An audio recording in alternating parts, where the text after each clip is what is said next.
nos falta crear los objetos en la aplicación. Si recuerdan, por aquí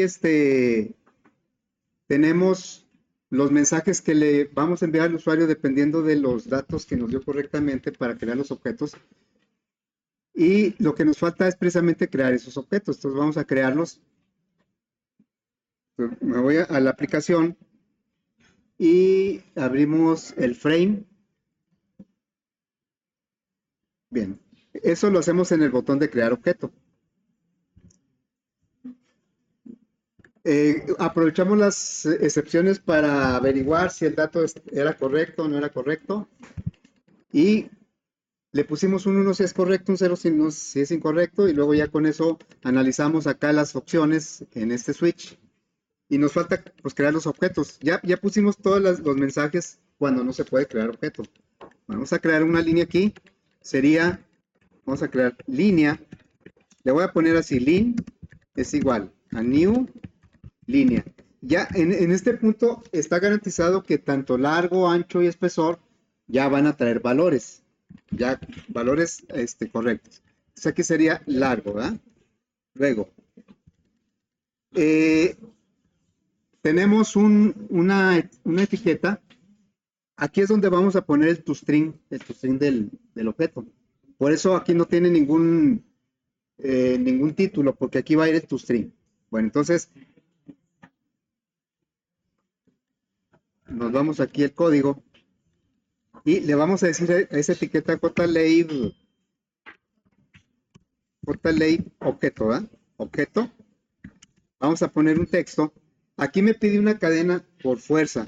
Nosotros a veces cuando ponemos un objeto por ejemplo, en modo consola con el system outprint ln, ahí podemos decirle, dale salida al objeto y solito manda a llamar el toString, porque todo lo convierte a cadena. Pero aquí no, el setx no lo va a convertir a cadena. Explícitamente le tenemos que decir nosotros que mande llamar el toString. Ahí no hay ningún cálculo, la línea no hace ningún cálculo, entonces nada más muestra su dato, que sería largo. Ahora vamos a crear un rectángulo. Aquí.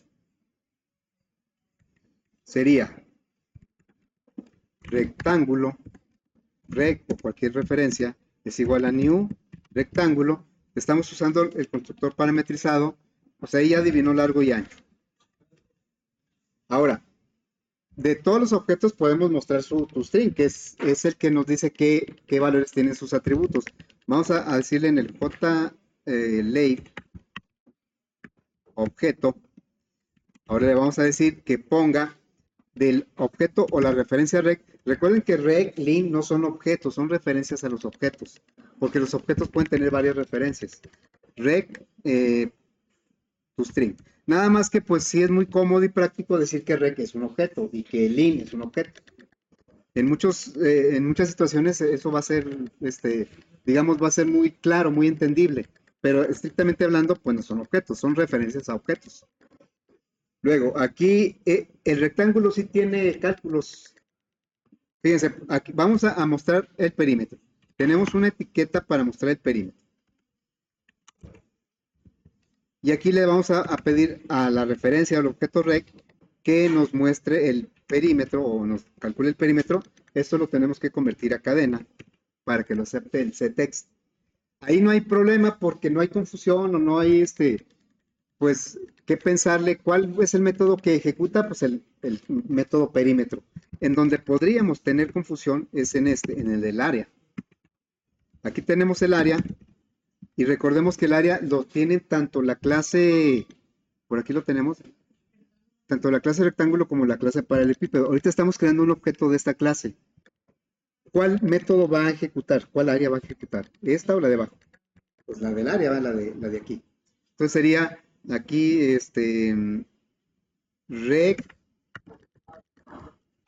rec.área. Y también hay que convertirlo a cadena. Y finalmente, vamos a crear un paralelepípedo cuando los tres datos son correctos. Entonces lo vamos a hacer aquí. Diríamos, paralelepípedo par es igual. Estoy poniendo una referencia así como se me ocurre. A un nuevo paralelepípedo. Y le vamos a pasar como parámetros pues los tres, el largo, el ancho y el espesor. Y todos los objetos pues tienen un toString. ¿Por qué será que todas las clases, cuando creamos una clase, siempre tiene toString? Vamos a ver por qué. Luego, aquí le diríamos, fíjense que me está marcando errores, ¿verdad? ¿En dónde me está marcando errores? Aquí en largo, en ancho, ¿por qué? Me dice que posiblemente no tengan un valor, posiblemente no van a tener un valor, y eso es porque acá, miren, el switch, más bien el try catch, trabaja más o menos en ese sentido como un if. Un if dice, si es verdadero vas a hacer esto, pero si es falso no le estamos poniendo nada. O sea, aquí el compilador no sabe realmente si las variables largo, ancho y espesor en realidad van a traer un valor, porque dice que como aquí está en un try, puede ser que no lo logre. Entonces, si no lo logra, pues el largo no va a tener ningún valor. Nosotros estamos, digamos, estamos controlando eso, que si no trae un valor el largo, pues no lo voy a poder usar para crear objetos, pero el compilador, pues esa lógica no la sabe. Así es que, pues lo único que tenemos que hacer es ponerle valores iniciales para que no proteste el compilador, no porque sean necesarios, ¿eh? O sea, por lógica no sería necesario. Bien, entonces ahora aquí ya creé el paralelepípedo. Vamos a mostrar primero sus datos a través de estos string, jlab objeto, setText. Le pondríamos aquí paralelepípedo, la referencia par.toString. Si le ponemos el puro par, pues no lo vas a identificar, porque par es una referencia de tipo paralelepípedo. Y el setText me está pidiendo una cadena. Pues esto hay que convertirlo. O lo podemos hacer así, ¿eh? Lo podemos hacer así. Ahí nosotros estamos diciéndole que convierta el par o el resultado de la suma que la convierta, que sea una cadena. Y ahí automáticamente va a mandar llamar estos string. Ok, entonces ahora vamos a decirle jlab área setText al objeto o a la referencia par le vamos a decir que nos muestre el área. Esta área que va a calcular pues va a pertenecer, va a ser para, ¿dónde quedó? Va a ser del paralelepípedo, ¿sí? Aquí como estamos creando una referencia en un objeto en su propia clase, entonces es como lo veíamos desde un principio. El paralelepípedo es una referencia de par. Claro, es un paralelepípedo porque aquí dice new paralelepípedo. Entonces se está comportando como si tuviera todo visible, lo tiene todo visible. Todo lo que hereda, todo lo que tiene el mismo. Bueno, entonces aquí sería área, pues también hay que convertir a cadena y luego jlab volumen, ¿verdad? Trae volumen, setText del par, vamos a tomar el volumen, muy bien, y convertido a cadena. Ahí está. Vamos a probar eso. Creo que ya deben trabajar todas las opciones. Ahí no me debe crear nada. Y luego ahí tampoco. Aquí, bueno, tampoco. Ahí me debe crear un rectángulo. Y aquí está largo, ancho. Este es el toString. El perímetro es 2 veces la suma de esto. El área es 22 por 29. Aquí está. Aquí, si nosotros, bueno, le ponemos así, crear objeto. Y si yo le pusiera, por ejemplo, aquí otro número y le doy crear objeto, pues esto ya es un paralelepípedo. Y ya me dice, largo, ancho y espesor. Pero el paralelepípedo no tiene un método perímetro. ¿Y por qué sale ahí el perímetro? No lo estoy poniendo en el caso del paralelepípedo, es que se quedó en el caso del rectángulo. Entonces, ahorita no me había dado cuenta porque el aleatorio me borra, pero el calcular no me lo borra. Aquí le doy, por ejemplo, fíjense, si le digo, borro todo, y luego le digo aquí un número, y me va a crear una línea, y luego le digo, pues ahora ahí me va a crear un rectángulo. Está bien, tiene largo, ancho, perímetro era. Pero si yo le doy otro número aquí, me va a crear un paralelepípedo y no está calculando el perímetro, está dejando el anterior. Entonces, eso puede causar confusión. lo único que tendríamos que hacer es borrar, ¿verdad? Aquí antes de que habíamos puesto, ok, un borrar, ¿sí? Bueno, un borrar no porque va a borrar también los datos de que ya tuviera. Entonces, nada más va a borrar los resultados, ¿no? O sea que esto que hace el botón borrar, lo ponemos aquí y antes de que muestre, por ejemplo aquí, pues que borre, ¿no? Que borre para que ponga nada más lo que corresponda. A ver si es cierto. Le diríamos, crea una línea, crea un rectángulo, crea un paralelepípedo. Y ahí está, el paralelepípedo no tiene perímetro. O por lo menos no tiene el método que calcula un perímetro. Bueno, entonces, ahí la intención era ponerle unas figuritas, pero mejor no lo voy a hacer para tener tiempo para la actividad. Pero lo que sí vamos a ver es por qué cualquier clase cuando la creamos, automáticamente ya tiene el método toString. Aunque no lo codifiquemos, lo podemos usar. Aunque lo que trae, lo que me muestra es el nombre de la clase y la dirección del objeto. Y eso casi nunca me sirve. Y por lo mismo, generalmente recodificamos nosotros el método toString para que muestre los valores de los objetos. Bueno, y también si recordamos cuando implementamos el método toString, por ejemplo aquí, aparece la palabra override y opcionalmente la podemos escribir aquí. Ya vimos que si le cambiamos, por ejemplo, cualquier letrita, me va a decir que este override no aplica porque este método nos está heredando. Bueno, entonces, ¿y por qué? Porque ese método ya existe. ¿Y de dónde existe? Ah, bueno, hay una clase especial que ya hemos utilizado, ya la hemos mencionado varias veces. Por ejemplo, en un JTable, ¿qué tipo de datos manejan las celdas de JTable? Es object, ¿sí? Es object. Bueno, ese es un tipo especial. Object es un tipo especial. Y si se acuerdan que en el JTable yo le puedo poner cualquier tipo de dato y no necesito conversión. ¿Por qué razón? Porque el object es la clase principal de Java. Y de ahí heredan todas las demás clases. Aunque nosotros no lo pongamos, buenos días, aunque nosotros no pongamos la herencia explícitamente, todas las clases heredan de object. Y eso bueno, lo traigo aquí en un documento que luego les voy a compartir. Object es la clase principal de Java. Object con mayúscula porque es nombre de clase. Object en inglés con minúscula en general es un objeto, pero Object con mayúscula es la clase Object. Por eso cuando me dicen, no, ¿qué tipo de dato recibe las celdas de JTable? Me dicen, un objeto, le digo, pues sí, un objeto, pero ¿de qué clase? Un Object. Reciben un Object. Bien, entonces, dice que esa es la clase principal, es la madre de todas las clases de Java. Object. Así, con mayúscula. Y esta herencia es implícita, quiere decir que no tengo que poner yo nada para que exista esa herencia.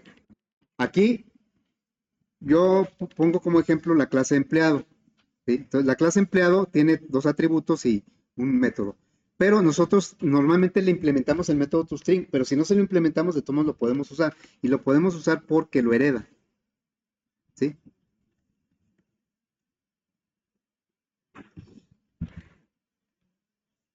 Implícita, aunque nosotros no lo veamos, pero es así. La clase empleado hereda de la clase object, sin necesidad de poner clase empleado extend object. Lo podríamos poner y de todos modos funciona, pero aunque no lo pongamos, cualquier clase de Java hereda de la clase object. Y esa clase object ya trae algunos métodos, que son todos los que aparecen cuando le damos objeto punto y luego identificamos los métodos nuestros, los que agregamos nosotros, pero luego aparecen el toString y otros. Entre esos otros está el equals, el clone. El clone es para copiar objetos, para clonar objetos.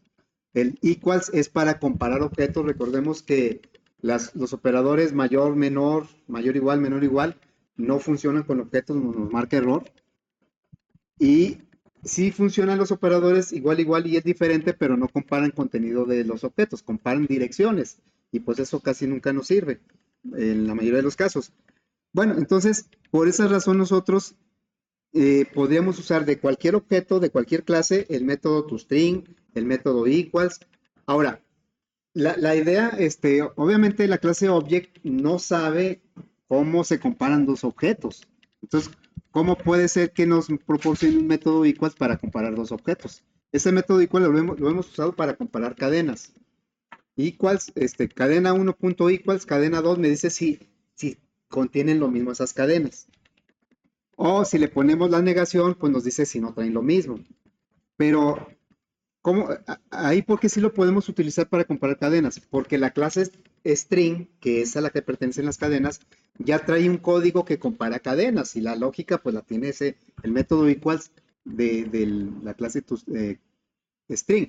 Entonces, si por ejemplo nosotros queremos comparar dos empleados con el equals, tenemos que, así como lo hacemos con el toString, tendríamos que poner una lógica para comparar dos empleados. Ahí estableceríamos el criterio, si es por nombre, si es por sueldo, si es por antigüedad.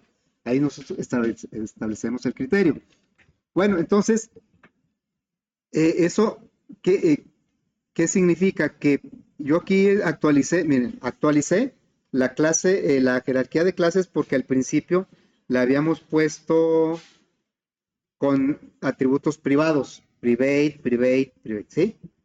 Pero después los cambiamos porque privados nos dimos cuenta que las clases hijas no pueden acceder a esos elementos y por eso deliberadamente yo no puse el get y el set para no tener acceso. Y luego ya dijimos, bueno, debe haber un nivel intermedio entre el privado y el público y es cuando apareció el protected. Y así es como tenemos nuestro código. Tenemos nuestro código son protected, ¿verdad? Bueno, entonces aquí ya está actualizado. Aunque no se vea, línea hereda de object. Ya no podemos decir que rectángulo y paralelepípedo heredan de object directamente. Sí heredan, pero de manera indirecta. Entonces, actualizando este diagrama y considerando la clase object, que casi nunca la ponemos porque pues, ya es implícito, ya desde este momento ya sabemos que siempre va a heredar de object. Entonces, pero podemos completar el diagrama. Por aquí tengo la clase object. A ver, voy a poner un poco más pequeño para que quepa. Y quiere decir que la línea hereda de object. ¿Sí? Bueno, ahí quedó un poco. Voy a poner un poco más para abajo. Entonces, por esa razón, aquí podemos utilizar el toString. Y aunque no lo codifiquemos, cuando mandamos llamar el método toString, por ejemplo, de paralelepípedo, ya vimos que el método toString se ejecuta de acuerdo al objeto como es, no en la referencia que está. De tal manera que si yo hago un paralelepípedo en una referencia de línea, que es posible porque es clase padre, de todos modos el toString lo va a ejecutar del paralelepípedo, no de la línea, aunque esté en una referencia de línea. O sea, el toString siempre va a trabajar bien. Entonces, cuando nosotros le decimos ejecuta, vamos a suponer que no codificamos el método toString en ninguna de estas tres clases. Y creamos un objeto paralelepípedo y le pedimos que ejecute el toString. Pregunto, ¿lo va a ejecutar o no lo va a ejecutar? Si lo va a ejecutar, porque no lo va a encontrar aquí, ¿verdad? Porque no está codificado. Entonces, ¿qué va a hacer? Lo va a ir a buscar a su clase padre. No lo va a encontrar, lo va a ir a buscar a su clase padre. No lo va a encontrar, lo va a ir a buscar a su clase padre. Y si lo ejecuta, nada más que lo que me va a mostrar, pues sería la dirección de memoria del objeto y a la clase a la que pertenece. Es como está codificado aquí en la clase Object. Es como decir, pues ahí te pongo un código nomás para que traiga algo, ¿verdad? Pero realmente el toString está pensado para que se recodifiquen las clases hijas o en las clases, en todas las clases, para que nos muestre los valores de los atributos. ¿Sí? Bueno, entonces, por ejemplo, el método equals en algún momento también lo vamos a usar. Lo hemos usado, como les dije ahorita, para comparar cadenas. Y tal vez lo utilicemos luego para comparar empleados o para comparar automóviles o paralelepípedos o cualquier cosa. Pero esos métodos los proporciona la clase Object, pues porque sabe que se van a utilizar mucho, ¿no? Ahora, yo pregunto yo, ¿puedo poner un paralelepípedo en una referencia de Object? Sí, ¿verdad? O sea, yo puedo decirle línea paralelepípedo 1 es igual a new. Lo que sí debe ocurrir es que siempre sea new paralelepípedo para que sea un paralelepípedo. Paralelepípedo, ¿sí? Así, bueno. Para, le, así. Bueno, yo aquí sería, pues no sé, uno, 2 y 3. O tal vez el constructor, pues, por default, ¿no? Bueno, yo puedo poner también en un rectángulo el paralelepípedo 2. Es un nuevo paralelepípedo. Los voy a poner así. Pero obviamente lo puedo poner en un paralelepípedo, ¿verdad? Pero también lo puedo poner en un object.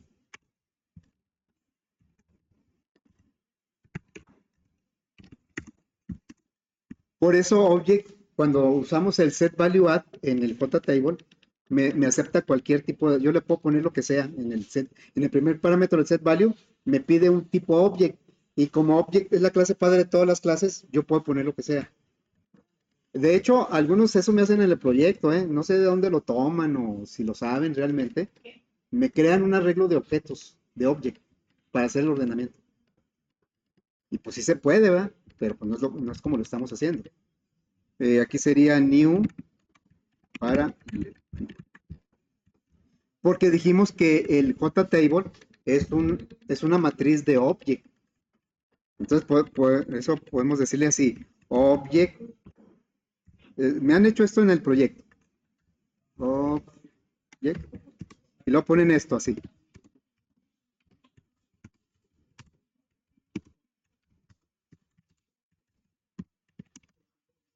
Y luego aquí, aquí ponen el tamaño del JTable. Le ponen modelo.getRowCount y luego acá coma, bueno, no coma, sino corchete y luego abrimos otro corchete, así, y luego modelo.getColumnCount. Le puse column, ¿verdad? Así. Y luego se traen toda la información del JTable, la vacían al arreglo de objetos y lo hacen un ordenamiento. Pues eso me lo han hecho como 2 o 3. Y pues obviamente que no se los acepto. Pero qué bueno que lo vean, ¿verdad? Que lo hagan, que sepan que se puede hacer, porque realmente lo que trae el JTable son puros objects. Si ustedes recuerdan, cuando definimos las columnas del JTable, viene por ahí una opción para cambiarle el tipo de dato a la celda, pero son puras clases. Viene el entero, pero como integer. Viene el doble, pero con mayúscula. Viene el char, pero como carácter. Y yo les dije, a lo mejor no se acuerdan, en aquella ocasión les dije, aquí podemos poner el tipo de datos, si va un nombre, pues ponemos un string, si va un sueldo, pues ponemos un doble, pero yo lo quiero mantener como object, porque eso nos va a dar oportunidad a repasar muchas cosas. Por eso yo lo mantengo así como, originalmente las celdas del JTable son object, que luego se las podemos cambiar, bueno, ahí en el diseño, ¿no? Muy bien, entonces, pues ahí le vamos a dejar este ejercicio, porque van a desarrollar la